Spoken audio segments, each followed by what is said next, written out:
வணக்கம் நண்பர்களே, திரிபிரியாவில் மீண்டும் உங்களை வரவேற்பதில் மிக்க மகிழ்ச்சி. இந்த வீடியோவில் நம்ம பார்க்க போகிறது ஹைதராபாத் ஸ்டைலில் எக் தம் பிரியாணி எப்படி செய்யலாம் என்பதை பார்க்க போகிறோம்.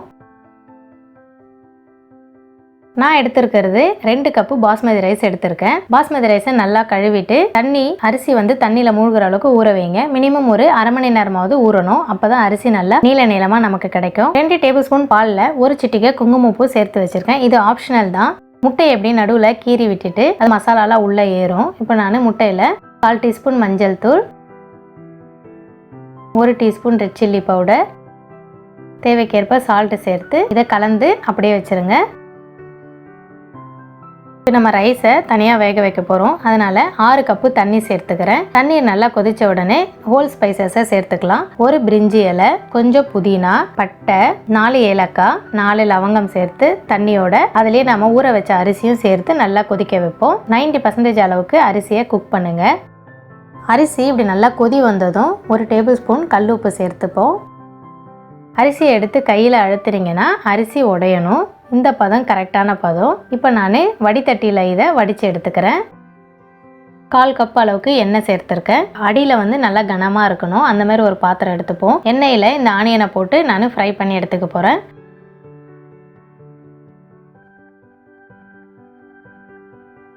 அதே எண்ணெயில் நம்ம ஆல்ரெடி மசாலா போட்டு வச்ச முட்டையை அதில் ஒரு 5 நிமிஷம் நல்லா ஃப்ரை பண்ணி எடுத்துக்கலாம். எண்ணெயில் திரும்பவும் அதே எண்ணெயில் நம்ம இப்போ ஹோல் ஸ்பைசஸை போட்டு கிரேவி செய்ய ஆரம்பிப்போம். அது பொரிஞ்சதும் நம்ம வெங்காயம் சேர்ப்போம். வெங்காயம் சேர்த்து வெங்காயம் நல்லா வதக்குங்க. எப்போவுமே வெங்காயம் வதங்கிறது நல்ல டேஸ்ட்டு தரும். வெங்காயத்தை சேர்த்து நல்லா வதக்கவும். ஒரு 2 நிமிஷம் 2லேருந்து 3 நிமிஷம் வெங்காயம் நல்லா வதங்கணும். வெங்காயம் நல்லா வதங்கினதுக்கு அப்புறமா 1 டேபிள் ஸ்பூன் இஞ்சி பூண்டு விழுது சேர்த்துக்கிறேன். இஞ்சி பூண்டு விழுது சேர்த்துட்டும் மறுபடியும் ஒரு 1லேருந்து 2 நிமிஷம் நல்லா வதக்குங்க. இஞ்சி பூண்டு பேஸ்ட்டோட அந்த ஸ்மெல் எல்லாம் வெளியில் போகணும். அந்த அளவுக்கு நம்ம வதக்கணும். இஞ்சி பூண்டு விழுது நல்லா வதங்கினதுக்கு அப்புறமா புதினாவும் கொத்தமல்லியும் பொடியாக நறுக்கி சேர்த்துப்போம். அதையும் சேர்த்து நல்லா வதக்கி விட்டுறலாம்.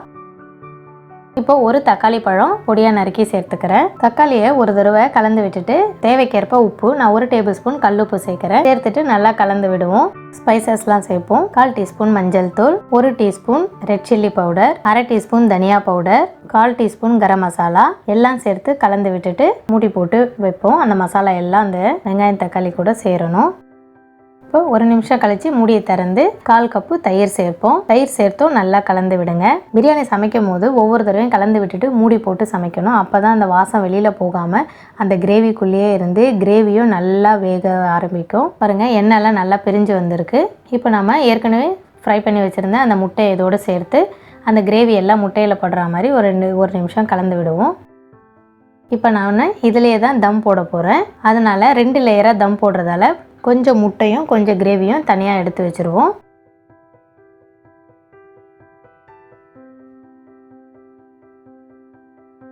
இப்போது தம்முக்கு நான் தோசைக்கல்லை யூஸ் பண்ணுறேன். இது ஒன்லி தம்முக்காக மட்டுமே வச்சுருக்கேன். ஆல்ரெடி நல்லா சூடு பண்ண தோசைக்கல் அது. இப்போ அது மேலே நம்ம பிரியாணி ட்ரம் வச்சிடலாம். இப்போ நம்ம அந்த மசாலாவை ஈவனாக ஸ்ப்ரெட் பண்ணி விடுங்க. எப்போவுமே நம்ம பிரியாணி செய்யும் போது அந்த பாத்திரம் நல்லா அடியில் நல்லா வெயிட்டாக இருக்கணும். இப்போ நம்ம ஆல்ரெடி வேக வச்ச பாதி ரைஸை ஒரு லேயராக சேர்க்கலாம். நல்லா ஈவனாக ஸ்ப்ரெட் பண்ணி விடுங்க. அங்கங்கே கட்டியாக நிற்கக்கூடாது. இப்போ இந்த அரிசி மேலே கொஞ்சம் புதினா, கொஞ்சம் கொத்தமல்லி, நம்ம ஆல்ரெடி ஃப்ரை பண்ணி வச்சுருந்த ஆனியனை இதோடு சேர்த்துக்கலாம். இப்போது மீதி எடுத்து வச்ச முட்டை கிரேவியை இந்த அரிசி மேலே போடுங்க. மீதி இருக்க மொத்த ரைஸையும் இப்போது மேலே போட்டுட்டு ஈவனாக ஸ்ப்ரெட் பண்ணி விட்டுட்டு மீதி இருக்க புதினா கொத்தமல்லி எல்லாம் நல்லா தூவி விடுங்க. மொத்தமாக வெங்காயத்தால் ரைஸ் மேலே ஈவனாக ஸ்ப்ரெட் பண்ணி விட்டுடலாம். இப்போ நான் அந்த குங்குமப்பூ பாலை இதோடு சேர்க்குறேன். இது ஆப்ஷனல் தான். இப்போ 1/4 டம்ளர் அளவுக்கு தண்ணி எடுத்து மேலே ஃபுல்லாக தெளித்து விடுங்க. தம்மு நல்லா மேலேயும் குக் ஆகிறதுக்காக இந்த ஆப்ஷன். நல்லா டைட்டாக மூடி போட்டு மூடணும். தம்முன்றது எங்கேயுமே காற்று போகக்கூடாது. எங்கேயாவது கேப் இருந்தாலும் அதையும் ஃபில் பண்ணி வச்சுருங்க. இப்போது 15 நிமிஷம் மீடியம் ஃப்ளேமில் அப்படியே விடுங்க. பாருங்கள் எவ்வளோ அழகாக தம் ஆகிருக்கு.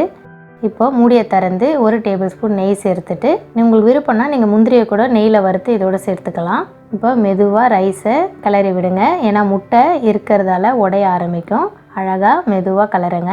கிரேவி எல்லாம் மேலே வரணும். அந்த அளவுக்கு ஒரு தடவை கலந்து விட்டுட்டு மறுபடியும் மூடியை போட்டு விட்டுருவோம். இதோட சாப்பிடும் போது நம்ம எடுத்தால் போதும். நான் ஒரு 10 மினிட்ஸ் கழித்து தான் திரும்ப ஓப்பன் பண்ண போகிறேன். திறக்கும் போதே நல்ல வாசம் இருக்குங்க. அரிசி ஒன்று ஒன்று அவ்வளோ நீளமாக இருக்குது. இதை நீங்களும் உங்கள் வீட்டில் ட்ரை பண்ணி பாருங்கள். உங்கள் கருத்துக்களை கமெண்ட் செக்ஷனில் எழுதுங்க. உங்களுக்கு இந்த வீடியோ பிடிச்சிருந்தா உங்கள் ஃப்ரெண்ட்ஸுங்களுக்கு ஷேர் பண்ணுங்கள். மீண்டும் ஒரு நல்ல ரெசிபியில் சந்திப்போம். மறக்காமல் எங்கள் சேனலை சப்ஸ்கிரைப் பண்ணுங்கள். நன்றி, வணக்கம்.